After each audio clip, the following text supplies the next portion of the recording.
Quero convidá-los a abrir a palavra de Deus no profeta Isaías, capítulo de número 60.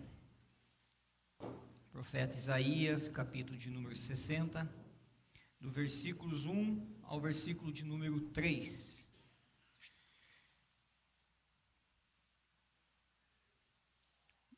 Diz assim a palavra do Senhor: Levante-se, resplandeça, porque já vem a sua luz, e a glória do Senhor está raiando sobre você. Porque eis que as trevas cobrem a terra, e a escuridão envolve os povos. Mas sobre você aparece resplandecente o Senhor, e a sua glória já está brilhando sobre você. As nações se encaminham para a sua luz, ó Jerusalém, e os reis são atraídos para o resplendor do seu amanhecer. Vamos orar?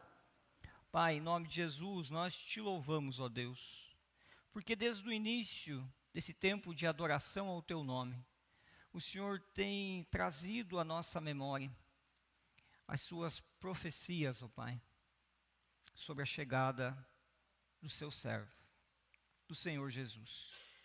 E nós te louvamos, ó Pai, porque essa é a expressão do seu amor para conosco. E que nesse tempo agora, diante da tua palavra, o Senhor nos ajude a entendê-la, que ela seja ministrada ao Pai, segundo a sua vontade, sim, mas que ela seja ministrada da melhor forma possível.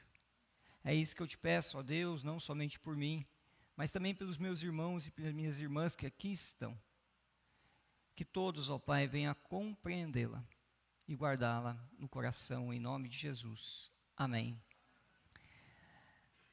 Faz muito tempo que eu não prego no livro de Isaías. E tentei trazer à minha memória há quanto tempo isso já fazia. E a última pregação no livro de Isaías foi em 2021. E diante dessa memória, ao preparar essa mensagem, eu fiz uma pergunta muito simples ao meu coração. Será que ainda eu sei pregar em Isaías? E de repente o Senhor, de uma forma muito instantânea, amorosa, me trouxe um alívio, me trouxe um conforto no coração. Porque Ele disse assim para mim: quem disse que você sabia pregar antes? Então nessa hora Ele acalmou meu coração, Ele me trouxe um refrigério, porque realmente é isso. Toda vez que nós nos colocamos diante da palavra do Senhor, o pregador, ele tem que ter em mente que não é sua capacidade, que não é sua intelectualidade, que não é sua performance, mas é Deus falando através do profeta. E assim foi com o profeta Isaías. Deus usou a sua vida para manifestar as suas palavras através de um homem, de um profeta. Mas eu digo que é muito difícil, sim, pregar em Isaías. É um desafio muito grande. Não é fácil. Porque o livro, ele é profundo, cheio de imagens fortes. O livro, ao mesmo tempo que ele fala de juízo, ele fala de esperança. Ao mesmo tempo que ele fala de luz, ele fala de trevas. Ao mesmo tempo que fala de ruínas, fala de restauração, de tristeza, de alegria. Ao mesmo tempo que fala de um povo que foi, mas fala de um povo que voltou. Ao mesmo tempo, ele fala do servo, mas ele fala também do opressor. Ao mesmo tempo, o profeta fala de glória, mas também fala de humilhação. Então, em todo esse contexto do livro de Isaías, tem tudo isso acontecendo. Mas não somente isso, porque também o profeta, ele fala no seu tempo. Ele fala do tempo do exílio. Ele fala do momento que o povo retornou do exílio. Ele fala também do momento que o povo agora está no pós-exílio. Ele fala do Messias. Ele fala da Nova Jerusalém. E ainda nós não podemos nos esquecer que tudo isso aqui que eu acabei de pontuar só faz sentido. Só faz sentido, meus irmãos e minhas irmãs, porque está conectado à história de um povo. O povo de Deus, um povo escolhido, um povo do Senhor. A história da redenção, ela é proposital, ela é pautada, ancorada, alicerçada no amor de Deus, por um povo o qual Ele escolheu. E este povo, então, após 70 anos de cativeiro, ele volta a Jerusalém, o povo de Judá. Depois de 70 anos escravizado, ele volta para casa. E nós sabemos que Deus levantou um homem, Ciro, rei da Pérsia, um homem ímpio, mas um homem o qual Deus diz o seguinte: pastor e ungido da parte dele. Mas quando esse povo, os primeiros grupos, se achegam em Jerusalém, a realidade que eles encontram lá é uma realidade de choque.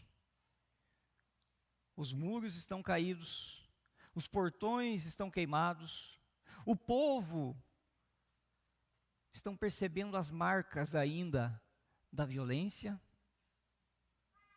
a terra está improdutiva, a pobreza é grande,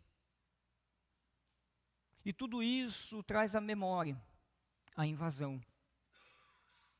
Aqueles até mesmo que não nasceram naquele local, mas que nasceram no exílio, agora para eles fazem sentido tudo aquilo que os seus pais falavam, tudo aquilo que os seus pais lamentavam, porque agora eles estão vendo a situação de Jerusalém. O templo está no chão, o local da presença do Senhor para o povo. A beleza do templo deu lugar às ruínas. E é nesse contexto que o povo está contabilizando a tristeza a partir daquilo que eles estão enxergando. E a apatia toma conta do povo. Aquele povo que voltou com entusiasmo, aos poucos vai perdendo o entusiasmo.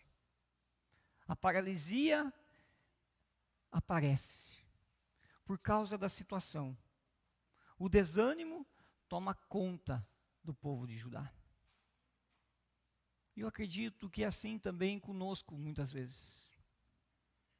Quantas e quantas vezes, diante de uma realidade de circunstâncias negativas, problemáticas, as quais nós enfrentamos, elas começam a esgotar as nossas forças, tirar de nós a alegria, elas começam a tirar o nosso ânimo, a nos envolver no manto do cansaço, paralisa as nossas reações. Porque as únicas coisas que nós enxergamos são as ruínas, são os problemas. E o que nós transmitimos ao nosso coração são os problemas. Mesmo considerando que pertencemos a Deus. E é nesse cenário, então, que aparece esse texto. É nesse cenário, então, que o profeta, muito tempo antes, ao escrever, deixou ao povo, dizendo: levante-se, resplandeça. Vocês não foram libertos da escravidão para viverem como se fossem escravos ainda. Sua história mudou. Mesmo que as marcas das circunstâncias do passado estejam ali, estejam presentes, mesmo que as realidades terrenas não sejam as melhores, as mais favoráveis, mesmo que a sua história anterior seja terrível, marcada por equívocos, marcados por erros, mas uma coisa você não pode esquecer: a sua história foi transformada. ela foi mudada. Ela foi virada ao avesso. Ela foi reconstruída. Ela foi restaurada. Por isso, levante-se, acorde, saia do lamento, resplandeça, irradie luz, brilhe, torne-se luminoso. É isso que significa essas duas palavras. É isso que a palavra de Deus fala para nós hoje. Não continue vivendo como se estivesse no cativeiro. Não. Você foi liberto. Deus te alcançou. E a primeira lição que eu gostaria de deixar a vocês nessa noite está exatamente na sequência do texto. Levante-se, resplandeça, porque já vem a sua luz, e a glória do Senhor está raiando sobre você. A salvação vem de Deus. É lógico que ao ler o texto e perceber o verbo que está no texto, nós precisamos lembrar que é um texto profético. É um texto no qual o próprio povo judeu, nesse momento, só veio experimentar séculos depois, com a chegada de Cristo. Então, queridos irmãos, queridas irmãs, nós podemos aqui lembrar que a salvação, ela provém de Deus. Que a luz nasce não da cidade santa. Que a luz não nasce do esforço do povo. Não nasce da sua disciplina. Não nasce dos ritos culticos. Que a luz aqui, essa que vem até o povo, não é fruto do esforço humano.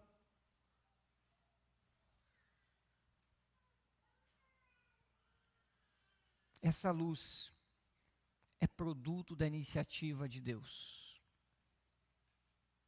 Produto da iniciativa de Deus. Ela vem na direção do povo. E essa luz é Cristo. Aquele que nasceu em Belém. O nascimento de Cristo é aquilo que materializa essa promessa. É aquilo que nos lembra que o cumprimento de muitas outras promessas do Antigo Testamento, falada, dita, pregada por muitos profetas, ali em Cristo se materializa isso. O povo que andava em trevas viu grande luz, e aos que viviam na região da sombra da morte, resplandeceu-lhes a luz. Isaías 9, versículo de número 2. Depois, em Mateus capítulo 4, versículo 12 e 16, vem o cumprimento dessa promessa. Porque Jesus, sim, Jesus passou pela região da Galileia e lá pregou. João capítulo 1, versículo 9, vai dizer: a luz verdadeira que vinda ao mundo ilumina toda a humanidade. Essa luz, queridos irmãos, ela tem rosto, ela tem corpo, ela foi visível aos olhos humanos. Essa luz nasce da Virgem, por obra do Espírito Santo. Essa luz deixa de ser uma profecia e passa a ser visível. Ela anda no meio do povo, ela tem contato com o povo. E essa luz se chama Jesus. Emanuel, Deus conosco. E no Antigo Testamento, segundo o profeta Isaías, maravilhoso conselheiro, Deus forte, Pai da eternidade, príncipe da paz. A luz que veio, ela não é subjetiva, ela não é simbólica, ela não é pontual. Ela é real. E ela glorifica a Deus.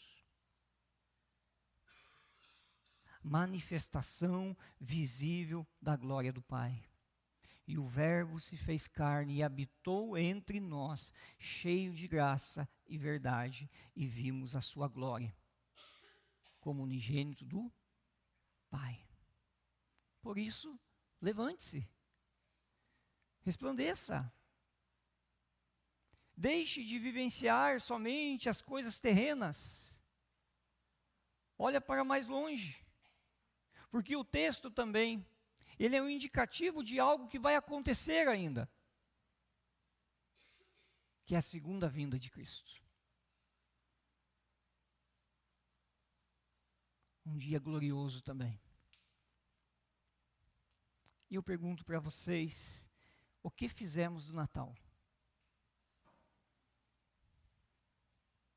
Tornamos o Natal em algo muito menor do que ele é. Eu tenho essa sensação. Tornamos a celebração do Natal mais emocional, mais sentimental, mais fraternal, mas menos espiritual. Nos envolvemos com tantas coisas. Reduzimos o Natal a uma data de encontro, compras, mesas fartas, a rituais sociais. E nos esquecemos da glória manifestada pela grandeza da luz que é Cristo Jesus. Eu não quero estragar a sua festa de Natal. O pessoal anda falando aí que eu estraguei a festa do PH. Mas não é verdade. Mas o que nós estamos fazendo com o Natal? Será que nós estamos realmente olhando para essa verdade bíblica, que o Natal é um momento celebrativo, que é um momento de se despertar, de brilhar, de trazer a esperança em Cristo Jesus? Porque Ele nasceu.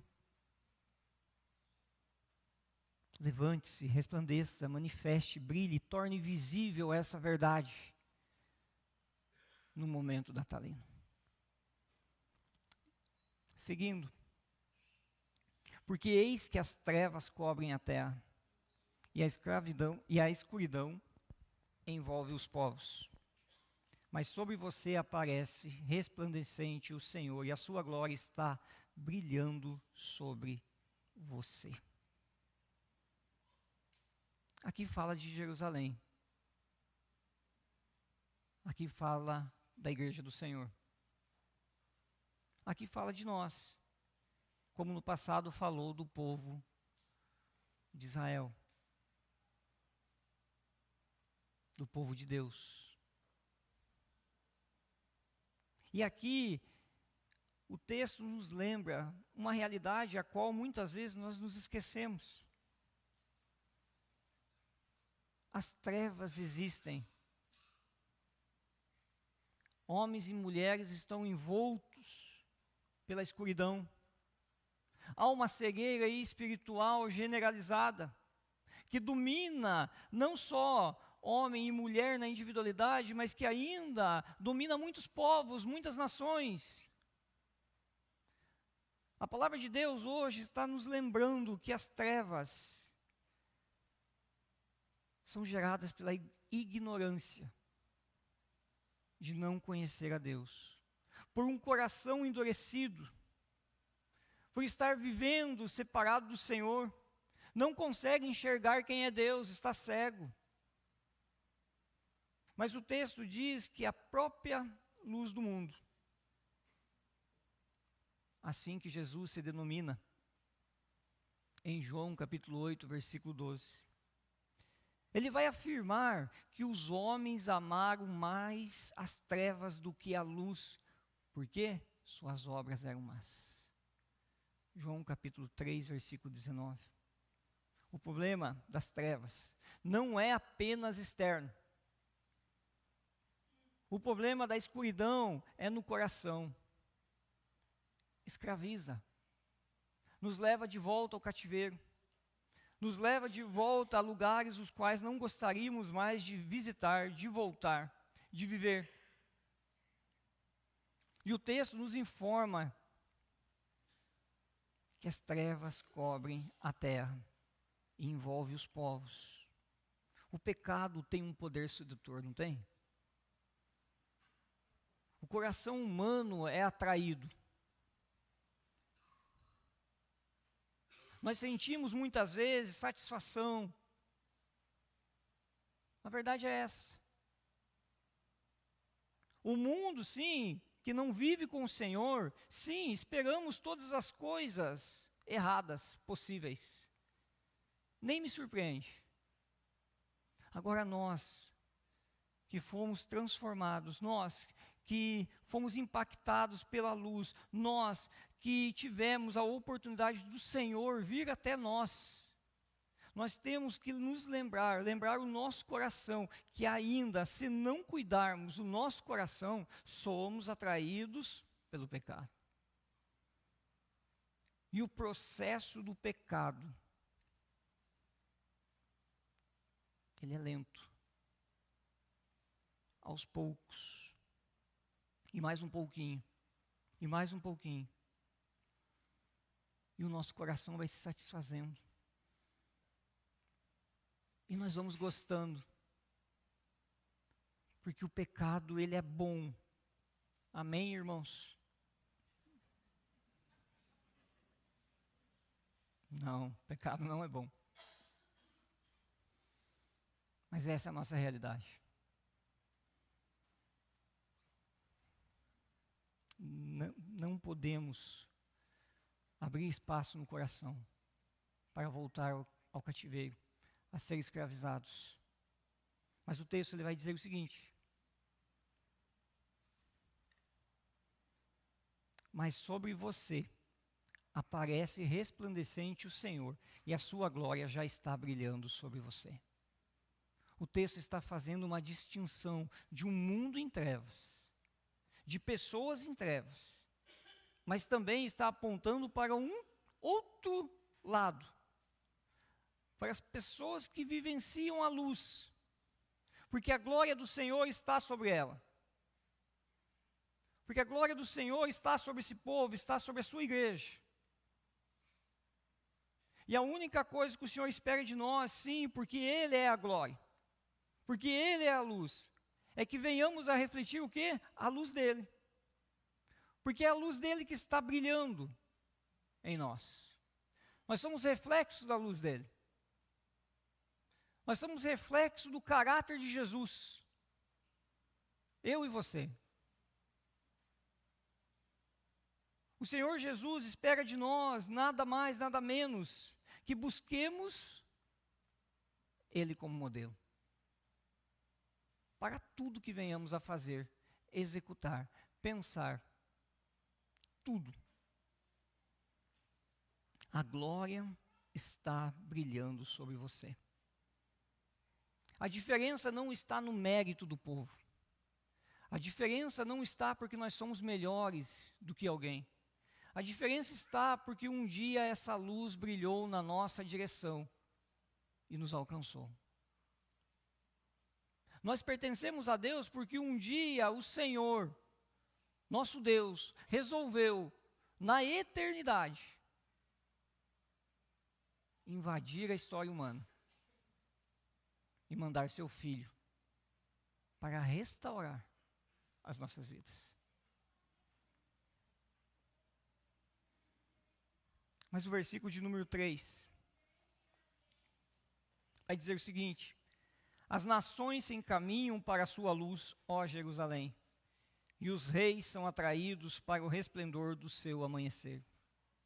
Uma leitura rápida e desatenta, nós podemos entender que a obra missionária é resultado do esforço simples e puro da igreja.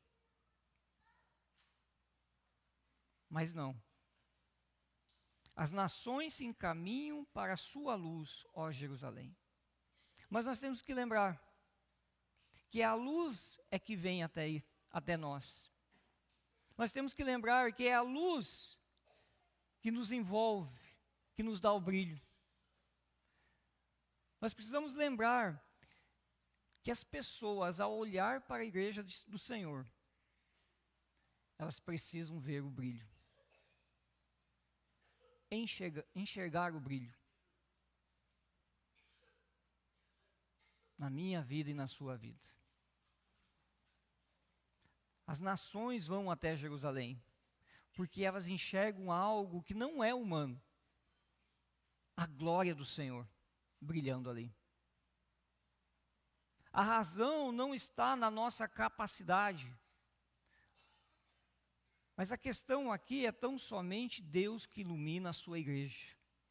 Nós somos instrumentos do Senhor, nós somos luz para o mundo, não é isso que a palavra de Deus fala?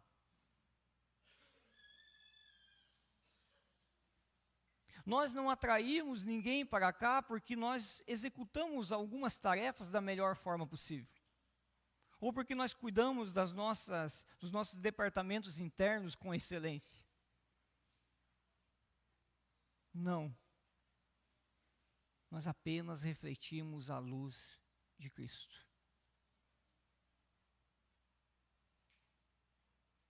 Alguém ao passar aqui pela frente deve encontrar o brilho de Cristo aqui, na nossa vida como igreja. Pessoas ingressam aqui, entregam suas vidas a Jesus, famílias se aproximam, visitantes chegam, porque Deus decidiu se revelar na história por meio de um bebê, por meio de Jesus. Somos instrumentos de Deus, somos reflexo da luz que brilha sobre nós. E essa luz é Jesus. O Natal, queridos irmãos, nos lembra exatamente isso. Uma luz que brilhou e permanece brilhando por toda a eternidade. E nós somos reflexos dessa luz para o mundo que vive em trevas. Vamos orar?